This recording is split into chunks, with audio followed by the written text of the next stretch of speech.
ఓం సమర్థ సద్గురు సాయినాథ్ మహారాజ్కి జై. ఓం సాయిరామ్. మన బాబా కుటుంబ సభ్యులందరికీ నమస్తే అండి. హాయ్ ఫ్రెండ్స్, మీ అందరిపైన షిరిడి సాయినాథ్ ఆశీస్సులు ఉండాలని, మీరు ఎప్పుడూ సంతోషంగా ఉండాలని మనస్ఫూర్తిగా బాబా గారిని కోరుకుంటున్నానండి. ఫ్రెండ్స్, చాలామంది అడుగుతున్నారు కదండి, అక్క సమస్యలతోటి చాలా ఇబ్బంది పడుతున్నాము, మీకు తెలిసిన గురువుగారు ఉంటే చెప్పండి అని అడుగుతున్నారు కదండి. మాకు తెలిసిన గురువుగారు ఉన్నారు.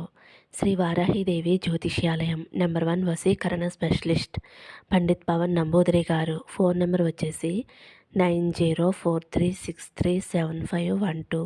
మీ సమస్య ఏదైనా సరే, విద్య, ఉద్యోగం, వ్యాపారం, పెళ్ళి, ఆర్థిక ఇబ్బందులు, అత్తాకోడల మధ్య గొడవలు, ప్రేమించి మోసపోవటం, భార్యాభర్తల మధ్య గొడవలు, ఇలా ఏ సమస్య అయినా సరే ఆ సమస్యకు తగిన పూజలు చేసి గురువుగారు 24 గంటల్లో పరిష్కారం చూపిస్తారండి.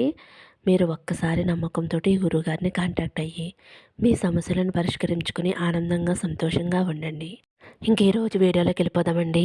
ఈరోజు మన బాబాగారి సందేశం. మన బాబాగారు ఏమంటున్నారంటే, తల్లి, నువ్వు ఎన్నో రోజుల నుంచి ఎదురు చూస్తున్న శుభవార్త వినబోతున్నావమ్మా. నా మీద భక్తి నమ్మకం ఉంటే వీటిలో ఒక ముడుపు తాకు తల్లి అని అయితే మన బాబాగారు మనందరి కోసం చాలా అంటే చాలా చక్కటి సందేశం తీసుకొచ్చారండి. మరి మన బాబాగారు ఎందుకు చెబుతున్నారో ఆయన మాటలను తెలుసుకుందాము. చిన్న రిక్వెస్ట్ ఫ్రెండ్స్, మన వీడియోస్కి అయితే ఒక చిన్న లైక్ ఇవ్వండి, శ్రద్ధ సబూరి అని కామెంట్ చేయండి. మీరైతే బాబాగారిని స్మరిస్తూ తమ్నైల్ చూశారు కదండి, ఒక ముడుపునైతే తాకండి. ముందుగా అయితే పచ్చ ముడుపు తాకిన వారి గురించి అయితే మన బాబాగారు ఇలా చెబుతున్నారు. పచ్చరంగు ముడుపు తాకిన నా బిడ్డ ఎవరైతే ఉన్నారో, తల్లి, మీ కుటుంబం మొత్తానికి ఒక మంచి శుభవార్త. ఈ శుభవార్త అందుకోవాలి అని ఎన్నో రోజుల నుంచి ఎదురు చూస్తూ ఉన్నారు కదా.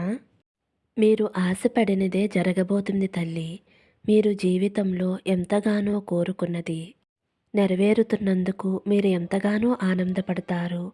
ముమ్మాటికి నేను చెప్తుంది వాస్తవమే తల్లి. నీ కోరిక తప్పకుండా నెరవేరుతుంది. ఇన్నాళ్ళు నీ ఎదురు చూపులకి ఒక ముగింపు అనేది వచ్చిందమ్మా. అంటే నీ సమస్యలన్నీ కూడా తొలగిపోయినట్లే కదా.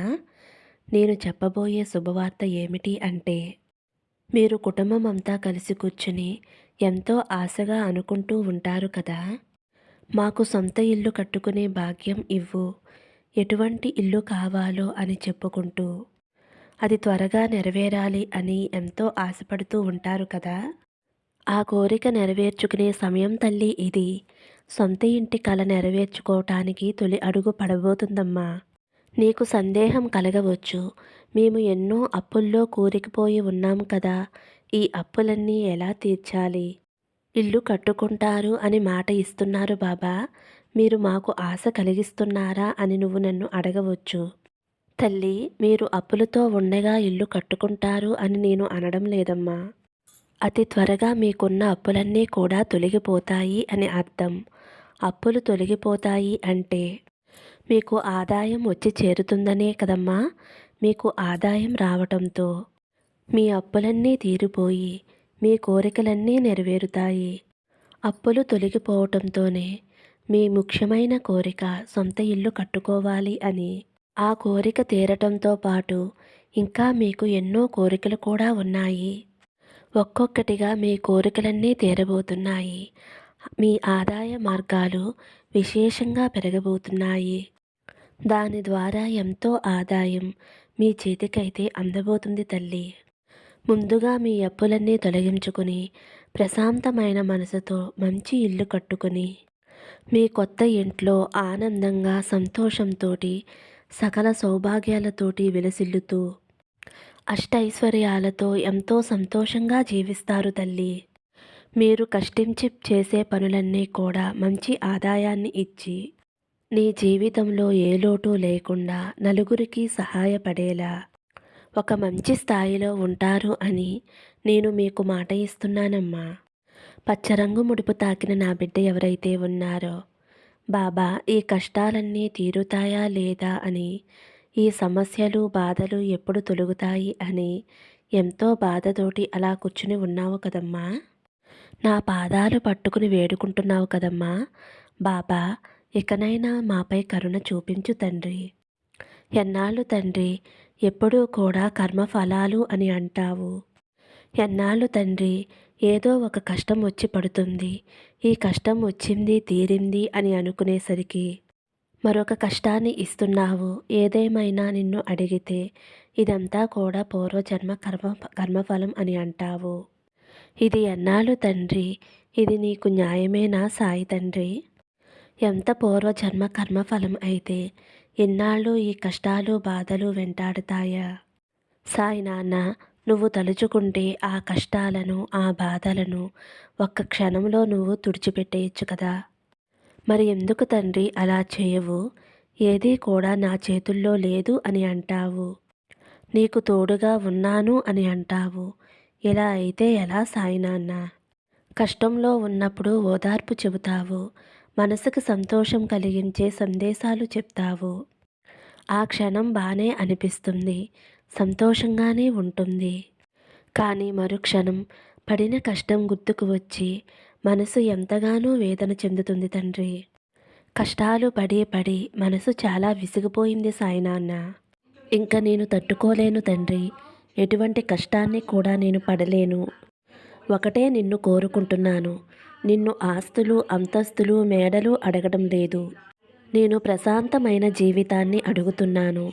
నేను నా భర్తని, నా బిడ్డల్ని, నా అత్తమామలని వారికి శుభ్రంగా వండి పెట్టుకుని ఎంతో ఆనందంతోటి, సంతోషంతోటి వారి పనులు చేసుకునేందుకు మనసు ప్రశాంతత ఇమ్మని అడుగుతున్నాను.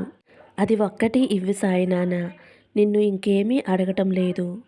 లేదు ఇవ్వనంటావా? నీ కర్మఫలం అనుభవించాలి అంటావా?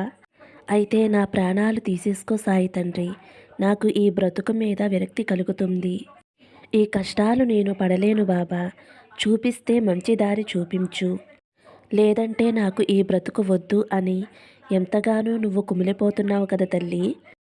నువ్వు ఇలా బాధపడటంలో ఒక అర్థం ఉందమ్మా. ఎందుకంటే నువ్వు పడే కష్టాలు అలాంటివి. ఒక కష్టం తీరింది అని అనేసరికి, కొంచెం సంతోషం వచ్చింది అని అనేసరికి మరొక కష్టం వచ్చి పడుతుంది. నీ మనసు ఎంతో విసుగు చెందిపోయింది తల్లి. నేను చూస్తూనే ఉన్నానమ్మా. నాకు ఎంతో బాధ కలుగుతుంది.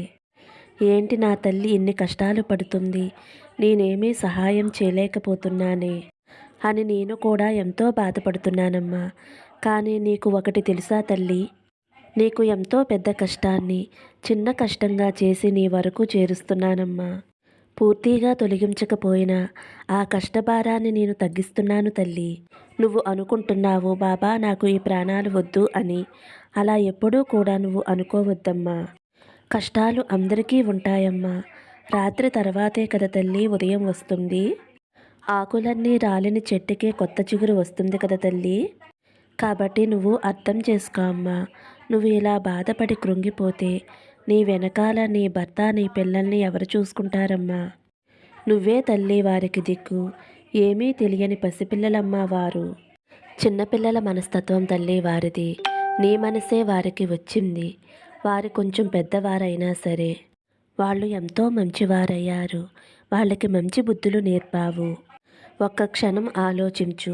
నువ్వు లేకపోతే వారి భవిష్యత్తు ఎలా ఉంటుందో అని ఊహించుకో తల్లి. కాబట్టి ఎప్పుడూ కూడా అటువంటి ఆలోచనలు మనసులోకి రానివ్వకమ్మా. కష్టాలు అనేవి మానవులకి సహజం తల్లి. కష్టాలు అనేవి మనుషులకి కాక మానులకి వస్తాయా? నువ్వు కష్టాలు పడుతున్నావు కాదు అని అనను. కానీ ఒక్కటి చెబుతాను తల్లి. నేను మాట ఇస్తున్నాను. నా మాట నెరవేరకపోతే నన్ను నమ్మటం మానేసే తల్లి. ఇప్పుడు నేను నీకు మాట ఇస్తున్నానమ్మా. ఇప్పటి వరకు నువ్వు ఎన్నో కష్టాలు చూసావు కదా. ఇక మీదట నువ్వు ఎన్నో సంతోషాలు చూస్తావు. ఎన్నో ఎన్నో ఆనందాలు చూస్తావు. నీ బిడ్డల ఎదుగుదల చూస్తావు. వారికి శుభాలు చూస్తావు. వారు అనుకున్న దాంట్లో విజయాలు సాధిస్తే వారి ఆనందాన్ని నీ కళ్ళారా చూస్తావు. నీ భర్త, నువ్వు, నీ బిడ్డలతో కలిసి ఎంతో ఎంతో సంతోషంగా ఉంటారమ్మా. జీవితాంతం సంతోషంగా ఉంటారు. ఇక మీదట కష్టాలు అనేవి ఉండవు తల్లి. ఎందుకంటే అన్నీ అనుభవించేశారు. ఇక అనుభవించటానికి కష్టాలు అనేవే లేవమ్మా. మీ కర్మఫలాలన్నీ పూర్తయిపోయాయి తల్లి. ఇక సంతోషాలే అనుభవిస్తారమ్మా. ఇదంతా నిజమేనా బాబా అని మనసులో సందేహపడవద్దు తల్లి. ఇది నీ సాయి తండ్రి సత్యవాకు తల్లి. నా మీద నీకున్నది భక్తి నిజమే కదా, నా మీద నీకు ఉన్న ప్రేమ నిజమే కదా, అయితే నా మీద నమ్మకంతో ఉండు. ఇది నిజం కాకపోతే నువ్వు నన్ను వదిలేసినా నేనేమీ బాధపడను తల్లి. నేను మాత్రం నిన్ను వదలనమ్మా. ఎప్పుడూ కూడా నిన్ను కంటికి రెప్పలా చూసుకుంటూ నీ వద్దే ఉంటానమ్మా అని అయితే మన బాబాగారు పచ్చరంగు ముడుపు తాకిన వారి గురించి అయితే ఇలా చెబుతున్నారండి. ఇప్పుడు ఎరుపు రంగు ముడుపు తాకిన నా బిడ్డ ఎవరైతే ఉన్నారో, తల్లి నువ్వు తెలుసుకుని మార్చుకోవలసింది ఒకటి ఉందమ్మా. అది ఏమిటి అంటే, నువ్వు నీ గతం గురించి ఆలోచిస్తూ వెనకబడిపోతున్నావు. నీ గతంలో నీకు స్ఫూర్తినిచ్చే విషయం ఉంది అంటే అప్పుడు మాత్రమే గుర్తించుకోవాలి. కానీ నీ గత జీవితం అంతా కూడా కష్టనష్టాల ప్రభావమే ఎక్కువగా ఉంది. మీ గత జీవితం అంతా కూడా ఏదో ఒక విధంగా నష్టపోతూ బాధలు పడుతూనే ఉన్నారు. అటువంటి గతాన్ని నువ్వు పదే పదే తలుచుకోవటం వలన నీకు ఏమీ ఉపయోగం ఉండదు తల్లి. ఇప్పటికీ కూడా నువ్వు అదే తలుచుకుంటూ నిరాశతోటి కృంగిపోతూ ఆ గతంలోంచి నువ్వు బయటికి రాలేకపోతున్నావమ్మా. ఒకటి గుర్తు పెట్టుకో, అటువంటి గతాన్ని ఎప్పుడూ కూడా మన ఆలోచనలోకి రానివ్వకూడదు. నీ భవిష్యత్ అంతా కూడా బంగారుమయం చేసుకోవడానికి మంచి ఆలోచనలు చేయాలి. ఇప్పటి వరకు అనుభవించిన బాధలు కష్టాలు చాలు తల్లి. ఇక మీదట సుఖ సంతోషాలు అనుభవించటానికి ప్రణాళికలు వేసుకో. నువ్వు ప్రస్తుతం జీవిస్తున్న ఈ సమయం అంతా కూడా నీ భవిష్యత్తు కోసం ప్రణాళికలు వేయి. నీ భవిష్యత్తు గురించి కష్టపడు. గతంలో నుంచి పాఠాలు నేర్చుకోవాలి తప్ప వచ్చిన అవకాశాలు సద్వినియోగం చేసుకోవడానికి నువ్వు సరైన ఆలోచనలు చేతల్లి. జరిగిపోయిన దాని నుంచి నువ్వు గుణపాఠం నేర్చుకుని ఇప్పుడు జరగబోయే దానికి బీజం వేయమ్మా. నువ్వు వేసిన ఆ బీజమే మహావృక్షమై నీకు భవిష్యత్తులో ఎంతో నీడని ఇస్తుంది. నేను చెప్పేదంతా నీ మంచి కోసమే తల్లి. ఏమి చెప్పానో ఎందుకు చెప్పానో అని ఆలోచించి ప్రవర్తించు తల్లి. నువ్వు ఏదైనా ప్రారంభిస్తే నేను నీకు ఏదైనా సహాయం చేయగలను. అన్నీ పొందుపరిచి నీ చేతిలో నేను ఎలా పెట్టగలను తల్లి? అలా పెట్టడం కూడా సమంజసం కాదు. నువ్వు అనవసరంగా సమయమంతా కూడా వృధా చేసుకుని ఖాళీగా ఉంటూ ఏవేవో ఆలోచనలు చేయవద్దు. నీ భవిష్యత్తుకి నేను భరోసా ఇస్తున్నాను తల్లి. ఖచ్చితంగా స్థిరమైన భవిష్యత్తు నేను నీకు ఏర్పరుస్తాను. దానికోసం నువ్వు ఈ రోజు నుంచి శ్రమించటం మొదలుపెట్టు తల్లి. చిన్న పని కాదు, పెద్ద పని కాదు. కష్టపడటానికి, గౌరవంగా జీవించటానికి నీకు ఏది అవకాశం ఉంటే ఆ పనిని చేసుకుని గౌరవంగా బ్రతుకు. నువ్వు కోరుకున్నవన్నీ నీకు తప్పకుండా లభిస్తాయి తల్లి. నా మీద నమ్మకంతోటి ధైర్యంగా ఉండమ్మా. నీ జీవితం అంతా కూడా ఎంతో సంతోషంగా ఉంటుంది తల్లి అని అయితే మన బాబాగారు ఎరుపు రంగు ముడుపు తాకిన వారి గురించి అయితే ఇలా చెబుతున్నారండి. ఫ్రెండ్స్, మరి మన బాబాగారు ఈరోజైతే మంచి సందేశం అందించారండి. మన బాబాగారు ఏం చెప్పినా మన మంచి కోసమే చెప్తారు ఫ్రెండ్స్. మరి మన బాబాగారు అందించిన ఈ సందేశం మీకు నచ్చితే ఒక చిన్న లైక్ ఇవ్వండి.